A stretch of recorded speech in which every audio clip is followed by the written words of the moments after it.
Next question, brother is 5 years old and sister is twice her age. Find the age of her sister when brother becomes 8 years old. अच्छा, brother जो है वो 5 years है, तो sister की as कितनी है? ट्वाइस ऑफ ब्रदर, यानी कि 2 × 5 यानी कि 10 years। तो ब्रदर की 5 years है और सिस्टर की 10 years है। अब वो कह रहा है कि भाई जो है ब्रदर जो है वो 8 years का हो गया, पहले वो 5 years का था, अब 8 years का हो गया, तो जाहिर सी बात है वो 3 years इंक्रीज हो गया। तो जो सिस्टर है वो भी 3 years इंक्रीज होगी, तो उसकी क्या एज हो जाएगी? उसकी जो एज हो जाएगी 10 + 3 यानी कि 13 years हो जाएगी। तो सिस्टर एज कितनी होगी? वो आपके पास 13 years हो जाएगी। Next question, if x - y = 4 find the value of 5x - y। अच्छा, x - y की वैल्यू गिवन है जो कि 4 है, 5 × x - y की वैल्यू हमने फाइंड करनी है, तो 5 × 4 हो जाएगा, x - y की जगह मैंने 4 पुट कर दिया, तो 5 4 सर आपके पास 20 आ गया, तो इसका आंसर आपके पास 20 आ गया। Next, what is the median of the following data. अच्छा, पहले इसको हम जो है ना असेंडिंग ऑर्डर में अरेंज कर ले, तो 57 हो गया, फिर 73 हो गया, फिर 86 हो गया, फिर 88 हो गया और फाइनली 94 हो गया। अब इसका क्या मीडियन होगा? इसका जो मीडियन है वो आपके पास 86 होगा, क्योंकि ऑड नंबर है, मीडियन जो है वो मिडल नंबर होगा, तो मीडियन क्या है? वो आपके पास 86 है। Next question, average of 20 out of 25 students who passed chemistry is 80, average of 5 remaining students is 90, find the average of total 25 students. अच्छा, एवरेज का हमें फार्मूले का पता है, पहले हम एवरेज ऑफ 20 स्टूडेंट्स जो है वो हमें गिवन है, वो क्या होगा? Sum of 20 students, sum of numbers of 20 students, लेकिन मैं इधर सम ऑफ 20 स्टूडेंट्स कह लेता हूँ, या सम ऑफ 20 कह लूँगा, आपको समझ आ जाएगी, डिवाइड बाय n जो कि 20 है। अब एवरेज गिवन है कितना है? वो 80 है, इधर मैं 80 लिख लेता हूँ, ये सम ऑफ 20 हो जाएगा और ये जो है ना डिवाइड बाय 20 हो जाएगा। अच्छा, सम ऑफ 20 आपके पास इक्वल होगा 80 × 20 के, सम ऑफ 20 आपके पास आ गया 80 × 20 यानी कि 1600। सम ऑफ 20 स्टूडेंट्स है। अच्छा, इधर मैं एस डाल देता हूँ ताकि आपको क्लियर हो, sum of 20 S stands for students, तो सम ऑफ 20 स्टूडेंट्स आपके पास 1600 आ गया, ये आपका इक्वेशन 1 हो गया। फिर क्या गिवन गया? एवरेज ऑफ 5 रिमेनिंग स्टूडेंट्स, तो एवरेज ऑफ 5 स्टूडेंट्स क्या होगा? अगेन सम ऑफ 5 स्टूडेंट्स यानी sum of number of 5 students divide by n यानी कि 5, ये आपके पास sum of 5 students divide by 5। अब वो एवरेज गिवन है वो है 90, तो 90 is equal to sum of 5 students, sum of numbers of 5 students, सही, डिवाइड बाय 5। आपके पास जो sum of numbers of 5 students है, जिसको मैंने शॉर्टली सम ऑफ 5s लिखा हुआ है, वो 90 × 5 हो जाएगा, यानी कि ये आपके पास आ जाएगा जी 450। ये आपका इक्वेशन 2 हो गया। अब ये सम है 5 स्टूडेंट्स का, ये सम है 20 स्टूडेंट्स का, तो सम ऑफ 25 स्टूडेंट्स क्या हो गया? सम ऑफ 25 स्टूडेंट्स वो हो गया 1600 + 450 यानी कि 2050। अब आपने सिर्फ एवरेज का अगेन फार्मूला यूज़ करना है और आपके पास इस 25 स्टूडेंट्स का टोटल जो 25 स्टूडेंट्स है उसका एवरेज आ जाएगा। तो average is equal to sum of numbers जो कि 2050 है डिवाइड बाय n। अब इस केस में n कितना हो गया? अब ये 25 हो गया, और इसको जब आप सॉल्व करेंगे तो इसका आपके पास आंसर आएगा 82। तो एवरेज ऑफ 25 स्टूडेंट्स इज 82 और यही इसका राइट आंसर है। Next question, there are cows and hens in the farm. There are 30 heads and number of legs are 10 more than thrice the number of heads. How many hens are there? अच्छा, number of heads कितने हैं? Heads आपके पास है जी 30। Legs कितने हैं? Legs जो है वो 10 more than thrice the number of heads है, तो हेड्स 30 है यानी कि 3h + 10 है लेग्स, तो लेग्स आपके पास 3 × 30 जो कि thrice the number of heads हो गए, वो कहते हैं 10 मोर देन थ्राइस, तो इधर मैंने 10 भी लगा दिया, तो 3 × 30 90 आते हैं +10, 100 हो जाएगा। तो लेग्स कितने हो गए आपके पास? 100 हो गए। तो 100 लेग्स हो गए और 30 हेड्स हो गए। अब हमसे क्या पूछा गया? हमसे पूछा गया है कि नंबर ऑफ हैंड्स कितने हैं। अब आपको पता है कि जो हैन है उसके 2 लेग्स होते हैं, सही। काउस के 4 लेग्स होते हैं और हैन के 2 लेग्स होते हैं। अच्छा, हमसे पूछा गया है कि how many hands are there. तो मैं इधर कर लेता हूँ जी, let number of hands is equal to X. उसको मैं एक्स कर लेता हूँ, number of hands is equal to X. अब नंबर ऑफ काउस कितने हो जाएंगे? जाहिर सी बात है, जब total number of hands and cows 30 है, तो अगर हैंड्स एक्स है तो काउ हो जाएंगे जी 30 माइनस एक्स, सही। अच्छा, जब ये बात क्लियर है तो अब हम नंबर ऑफ लेग्स को यूज़ करके हम एक्स फाइंड कर सकते हैं। कैसे? अच्छा, हैंड्स आपके पास कितने हैं? एक्स हैं। और काउस आपके पास कितने हैं? वो 30 माइनस एक्स हैं। तो क्योंकि हर एक हैंड के 2 लेग्स होते हैं, तो मैं 2, जो नंबर ऑफ हैंड्स है उसको मैं 2 से मल्टीप्लाई करूँगा। क्यों? क्योंकि हर एक हैंड के 2 लेग्स होते हैं और हर एक काव के 4 लेग्स होते हैं, तो नंबर ऑफ काउस को मैंने 4 से मल्टीप्लाई कर लिया।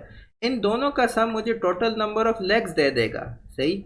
ये देखिए, एक्स नंबर ऑफ हैंड्स हो गए, ये 30 minus x number of cows हो गए। इसको मैंने 4 से इसलिए मल्टीप्लाई किया कि एक काउ के 4 पाँव होते हैं। नंबर एक्स को मैंने 2 से इसलिए मल्टीप्लाई किया कि एक हैंड के 2 पाँव होते हैं। तो अब मैं इधर x को सॉल्व करूंगा और x मुझे दे देगा जी नंबर ऑफ हैंड्स। तो ये 2x, अब 4 30 120 आता है, और ये minus 4x is equal to 100। ये 2x माइनस 4x, ये minus 2x plus 120 is equal to 100। Minus 2x, ये 120 को मैं इधर शिफ्ट कर लेता हूँ, तो ये 100 माइनस 120 हो जाएगा, यानी कि आपके पास आ जाएगा जी minus 2x is equal to minus 20। Minus और माइनस ख़त्म। x फाइंड करने के लिए मुझे 2 पे डिवाइड करना पड़ेगा। x आपके पास आ गया जी 10, यानी कि नंबर ऑफ हैंड्स वो कितने हैं? नंबर ऑफ हैंड्स आपके पास 10 हैं। अगर आप नंबर ऑफ काउस फाइंड करना चाहते हैं तो 30 माइनस 10 यानी कि 20 हो जाएंगे। तो नंबर ऑफ हैंड्स 10 है, नंबर ऑफ काउस 20 है। हमसे हैंड्स का पूछा गया है तो वो आपके पास 10 है। Next question, analogy of sheep wool. इसका राइट आंसर आपके पास है, यानी गोट मोहेर है। Fish shoal. अच्छा, ग्रुप ऑफ फिश को आप शॉल भी कह सकते हैं। इसी तरह ग्रुप ऑफ शार्क्स को आप स्कूल भी कह सकते हैं। हर्ड ऑफ वेल्स नहीं होता, हर्ड ऑफ कैटल्स होते हैं। इसी तरह फ्लॉक ऑफ बर्ड्स होते हैं, फ्लॉक ऑफ एलिफेंट्स नहीं होते। इसलिए ये दो गलत हैं और आपके पास ए ऑप्शन ठीक है। Next, can walk. कैन इस चीज़ को कहते हैं, ये वॉकिंग में हेल्प करता है। इसी तरह जो ग्लासेस हैं वो देखने में हेल्प करते हैं, तो आपके पास ए ऑप्शन ठीक है। नेक्स्ट, यान बोर्डम। यान जो है वो बोर्डम की निशानी है। इसी तरह स्माइल जो है वो अम्यूजमेंट की निशानी है, तो आपके पास सी ऑप्शन ठीक था। Okay, next, actor stage. अब एक्टर जो है वो स्टेज पे परफॉर्म करता है। इसी तरह जो स्केटर होता है, स्केटर उसे कहते हैं जो स्केटिंग करता है, वो रिंग पे परफॉर्म करता है। ये जो आइस की जगह है इसको रिंग कहते हैं, तो इसलिए आपके पास डी ऑप्शन ठीक है। Next question, conduit water. Conduit में से वाटर गुजरता है, इसी तरह आर्टरी में ब्लड फ्लो करता है। जैसे कंड्यूट में वाटर फ्लो करता है, आर्टरी में ब्लड फ्लो करता है, तो आपके पास सी ऑप्शन ठीक था। Next question, poor money. जो बंदा पुअर होता है उसके पास पैसे नहीं होते। A poor guy lakhs money, similarly a sad person lakhs happiness, तो आपके पास ये वाला जो ऑप्शन है वो ठीक है। Next question, incubator infant. देखिए, इन्फेंट को इनक्यूबेटर में रखा जाता है ताकि उसकी प्रोटेक्शन की जाए। जब बच्चा पैदा होता है तो उसको इनक्यूबेटर में रखा जाता है ताकि उसकी प्रोटेक्शन की जाए, एक्सट्रीम कंडीशन से वो प्रोटेक्ट रहे। इसी तरह प्लांट्स को, ये पेंट्स नहीं है ये प्लांट्स है, प्लांट्स को ग्रीन हाउस में रखा जाता है ताकि उसकी प्रोटेक्शन हो, तो इसलिए आपके पास सी ऑप्शन ठीक है। Chocolate sugar. देखें, शुगर ज़रूरी है चॉकलेट बनाने के लिए, इसी तरह सीमेंट ज़रूरी है बिल्डिंग बनाने के लिए, तो इसमें आपके पास सी ऑप्शन ठीक है। Next question, dusk night. Dusk जो है वो इनिशियल पार्ट ऑफ नाइट होता है। इसी तरह जो इन्फेंट है वो इनिशियल स्टेज होता है चाइल्ड का, तो आपके पास बी ऑप्शन ठीक है। Next question, always, never. देखें ये आपस में ऑपोजिट वर्ड्स है, तो इधर आपने ऑपोजिट वाला रिलेशन ढूंढना है। ये जो ए ऑप्शन है ये ठीक है क्योंकि ये आपस में ऑपोजिट वर्ड्स हैं। Next, rib cage, lungs. देखें रिब केज जो है वो लंग्स को प्रोटेक्ट करता है, स्कल जो है वो ब्रेन को प्रोटेक्ट करता है, तो आपके पास ये जो ऑप्शन है वो ठीक है। Group, society. देखिए कम्बिनेशन ऑफ ग्रुप से सोसाइटी बनती है, इसी तरह कम्बिनेशन ऑफ क्लासरूम से स्कूल बनता है, तो आपके पास बी ऑप्शन इसमें ठीक है। ट्रैफिक, रोड, रोड पे ट्रैफिक पाई जाती है, वेंस में ब्लड पाया जाता है, तो इसमें आपके पास सी ऑप्शन ठीक है। Horns, bull. देखिए बुल्स के हॉर्न्स होते हैं, सिंग होते हैं। इसी तरह जो स्टेग है ये आपके पास स्टेग है, उसके एंटलर्स होते हैं, एंटलर्स इस तरह की सिंग को कहते हैं, तो आपके पास इसमें बी ऑप्शन ठीक है। Airplane, hanger. इसमें जो राइट आंसर है वो आपके पास मनी वॉल्ट है, तो इसमें आपके पास बी ऑप्शन ठीक है। ये रिपीटेड एमसीक्यूज हैं, ये एनोलॉजी पहले भी कई बार आ चुकी है। Next question, synonym of loath. अच्छा अगर इसके साथ ई होता एंड में तो फिर ये हेट या डिसलाइक को कहता, सही। अब ई नहीं है तो ये कहते हैं जी रिलक्टेंट को, इसका सिनोनिम आपके पास हो सकता है जी रिलक्टेंट। इसी तरह हेजिटेंट भी आपके पास इसका सिनोनिम हो सकता है, हेजिटेंट हो गया, अनविलिंग हो गया, सही, डिस्क्लाइंट हो गया, तो ये सारे के सारे इसके सिनोनिम्स हैं, तो इसमें से कोई भी ऑप्शन हो, आप इसमें से कोई भी ऑप्शन को टिक कर सकते हैं। Next question, synonym of enjoy. Enjoy तो कॉमन वर्ड है, इसके सिनोनिम्स आप कह लीजिए लाइक हो गया, लव हो गया, फॉन्ड हो गया, सही, बी फॉन्ड ऑफ कह लें। इसके अलावा आप कह सकते हैं बी एम्यूज्ड ऑफ, तो ये सारे के सारे एंजॉय के सिनोनिम्स हैं। Next question, synonym of express. Express के जो सिनोनिम है आप कह लें कि जी रिवील हो गया, इसी तरह शो हो गया, कॉन्वे हो गया, ये सारे के सारे एक्सप्रेस के सिनोनिम्स हैं। कम्युनिकेट भी इसका सिनोनिम है, सही, तो ये एक्सप्रेस के सिनोनिम्स हैं।